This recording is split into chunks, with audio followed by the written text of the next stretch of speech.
गुरु भक्ति योग।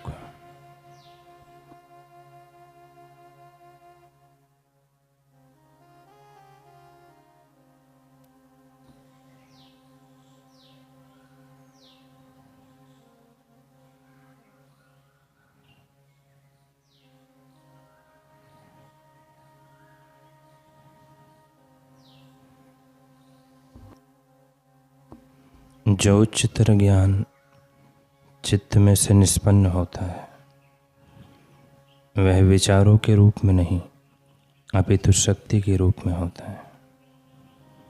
वह ज्ञान गुरु शिष्य के प्रति सीधे सीधे संपर्क करते हैं। ऐसे गुरु चित्त शक्ति के साथ एक रूप होते हैं।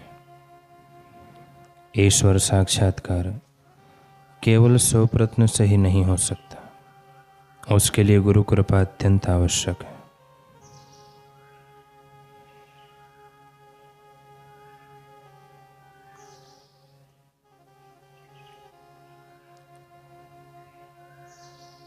शिष्य का प्रथम पाठ है गुरु के प्रति आज्ञाकारिता।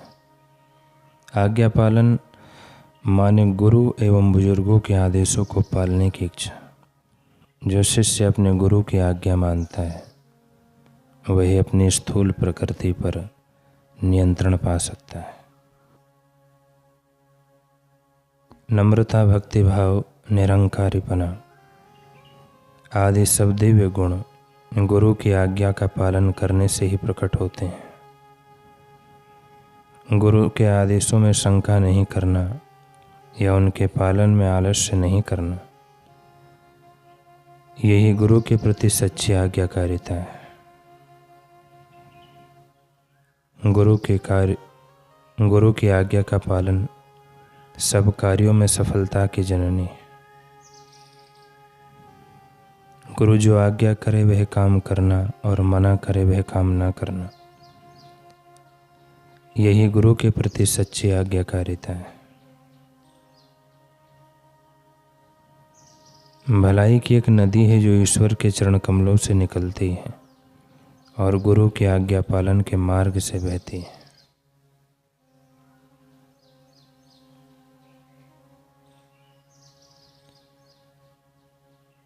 परमात्मा अलग है, उसको कैसे लखा जाए।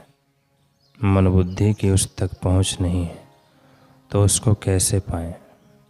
संत कबीर जी कहते हैं, अलख पुरुष की आरसी साधु का ही दे, लखा जो चाहे अलख को इन्हीं में तू लख ले।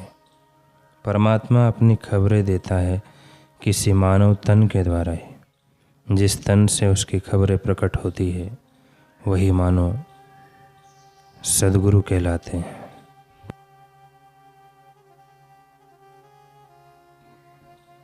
श्री रामकृष्ण परमहंस कहा करते थे कि जिसने अवतार को देख लिया, ज्ञानवान महापुरुष को देख लिया, उसने ईश्वर को देख लिया। जिसने मुझे देख लिया उसने पिता अर्थात परमात्मा को देख लिया। सद्गुरु और परमात्मा एक ही हैं, मैं और मेरे पिता एक ही हैं।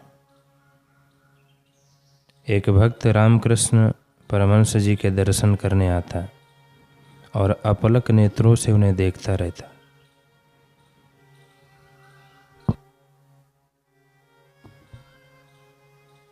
उसके चले जाने पर एक बार ठाकुर ने अन्य लोगों को बताया, उसने अपना पूरा मन मुझ में लगा दिया है, इसलिए उस शिष्य को अब कुछ करना शेष नहीं है। साधक का मन पूर्ण रूप से सद्गुरु में, उनके विचारों में, उनके दैवी कार्यों में जब लग जाता है, समाहित हो जाता है, तो इसकी साधना स्वतः ही पूर्ण हो जाती है।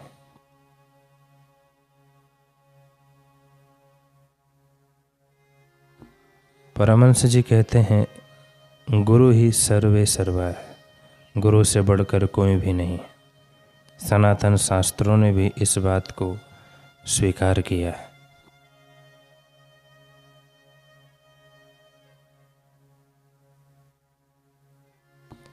एक बार किसी भक्त के लिए परमहंस ने कहा, कृपया कोलकाता के उस व्यक्ति से कहो कि वह मेरा ध्यान और चिंतन करे, तब उसे अन्य कुछ भी नहीं करना पड़ेगा। ऐसे महापुरुष परमात्मा से अभेद होते हैं, ईश्वर और उनमें अंतर नहीं होता। एक बार किसी ने उनसे पूछा, महाराज, परमात्मा प्राप्ति का उपाय क्या है? परमहंस जी तत्क्षण बोल पड़े, गुरु वाक्य में, गुरु वचन में विश्वास। उन्होंने आगे कहा, गुरु के वाक्य कैसे होते हैं? कल्पना करो, यह लहराते हुए अथाह सागर में एक व्यक्ति ऊपर नीचे उछलते हुए हाँफते हाँफते सांस लेने के लिए व्याकुल है, और संकट के उसी क्षण में एक नाव आ जाती है। सद्गुरु के वचन उस जीवन रक्षक नौका के समान है। अपने गुरु के वचनों पर विश्वास रखना चाहिए।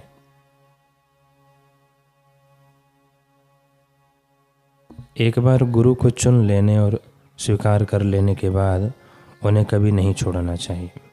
कपड़ा साफ करने वाले धोबी की तरह सद्गुरु को नहीं बदला जा सकता।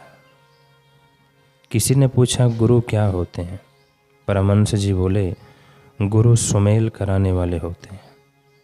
जैसे विवाह का संबंध कराने वाला मनुष्य वर और वधू का सुमेल करा देता है, उसी तरह गुरु आत्मा और परमात्मा का मिलन करा देते हैं। योग वशिष्ठ महारामायण में श्री वशिष्ठ जी महाराज कहते हैं कि हे राम जी, जिनको आत्मज्ञानी गुरु मिलते हैं उनको आत्मपद बहुत सुगमता से प्राप्त होता है। ज्ञानवानों की सेवा करो और उनके वाक्यों को विचार कर बुद्धि को तीक्ष्ण करो। जब संतों की संगति होती है तब कल्याण होता है। ज्ञान तब होता है जब संतों का संग और विचार विषयों से वैराग्य और स्वरूप का अभ्यास करे। संतों की शरण में जाओ और अहंता को दूर करो। ब्रह्मज्ञानी सद्गुरु ब्रह्म का साकार रूप होते हैं। उनकी बुद्धि रतनभरा प्रज्ञा से प्रबुद्ध होती है। ब्रह्मज्ञानी बालवत सरल होते हैं। वे भेदभाव से परे तथा समस्त कामनाओं का विध्वंस कर चुके होते हैं। उनकी दृष्टि सार्वभौमिक तथा हृदय विशाल व सबके प्रति प्रेम से प्लवित होता है। सद्गुरु के लिए कोई भी अपरिचित नहीं होता, क्योंकि सभी उस प्रियतम के ही रूप है। यह तथ्य साधकों को कभी भूलना नहीं चाहिए कि सद्गुरु ही हमारे हृदय के इष्ट देव हैं। सद्गुरु व्यापक सत्य हैं, अविनाशी तत्व हैं तथा सभी साधकों के आंतरिक प्रबोधक एवं प्रेरक है। जब साधक मन को लांघ के अपने अंतरंग में प्रवेश करता है तो उसे अनुभूति होती है कि गुरु अंतस्थ में भी आसीन है और चैतन्य स्वरूप से उसके नियंत्रक, प्रोत्साहक, संरक्षक एवं सर्वस्व बने हुए हैं। परिस्थितियां चाहे कितनी भी कठिन और जटिल क्यों ना हो, शिष्य जब अपना सब कुछ सद्गुरु के हाथों में सौंप देता है तथा उनके मधुर स्मरण में उनके संकेत अनुसार अपने मन को एकाकार कर देता है, तो सद्गुरु उसके पथ प्रदर्शन करते हैं, सहायता करते हैं। कैसे पाएं सद्गुरु की पूर्ण कृपा? सद्गुरु का अवतरण हमारे हृदय में कैसे हो? गुरु कृपा छलकाने में बाधा बनने वाली सबसे बड़ी भूल जो साधक प्रायः कर बैठते हैं,